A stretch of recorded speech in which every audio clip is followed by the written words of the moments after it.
எல்லாரும் கவனமா வாட்ச் பண்ணுங்க. எலக்ஷன் டைமா இருக்குது. நாங்க எல்லாம் ஓட்டு கேட்க போறது மாரி தானே தெரியுது. கண்டிப்பா இல்லங்க. நாங்க கேட்கறது ஓட்டு இல்ல.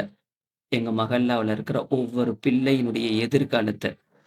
இளையாங்குடி மக்களே, உங்க எல்லாத்துக்கும் என்னுடைய அன்பார்ந்த சலாத்த தெரிவிக்கிறேன். அஸ்ஸலாமு அலைக்கும் வரஹ்மத்துல்லாஹ். பள்ளிவாசல் ஹஸ்ரத், தலைவர், நிர்வாகிகள் எல்லாரும் ஒண்ணு சேர்ந்து, இந்த வேகாத வெயில்ல ஒவ்வொரு வீடா போய் ஏறி ஏறி கேட்டுட்டு இருக்கிறோம். அது என்னன்னு தெரியுமா?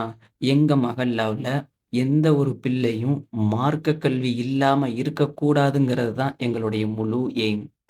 மதரசால ஓத வைக்கிற பிள்ளைங்க இருக்குதுங்களா? நான் விசாரிச்ச வயசுல. நபிகள் நாயகம் ஸல்லல்லாஹு அலைஹி வஸல்லம் அவர்கள் சொன்ன ஒரு விஷயம், உங்கள்ல சிறந்தவர் யார் என்றால், குர்ஆனை கற்று அதை பிறருக்கும் கற்பிப்பவர்கள் தான் என்று சொன்னார்கள். இந்த வெயில்ல நாங்க நடக்கிறதுக்கு முழு காரணம், நாளை மறுமையில எங்களுடைய பிள்ளைகள் எல்லாரும் சொர்க்கத்தில நடக்கணும். அல்லாஹ் தஆலா எல்லாத்தையும் கபூல் செய்வானாக. அஸ்ஸலாமு அலைக்கும் வரஹ்மத்துல்லாஹி வபரகாத்துஹு.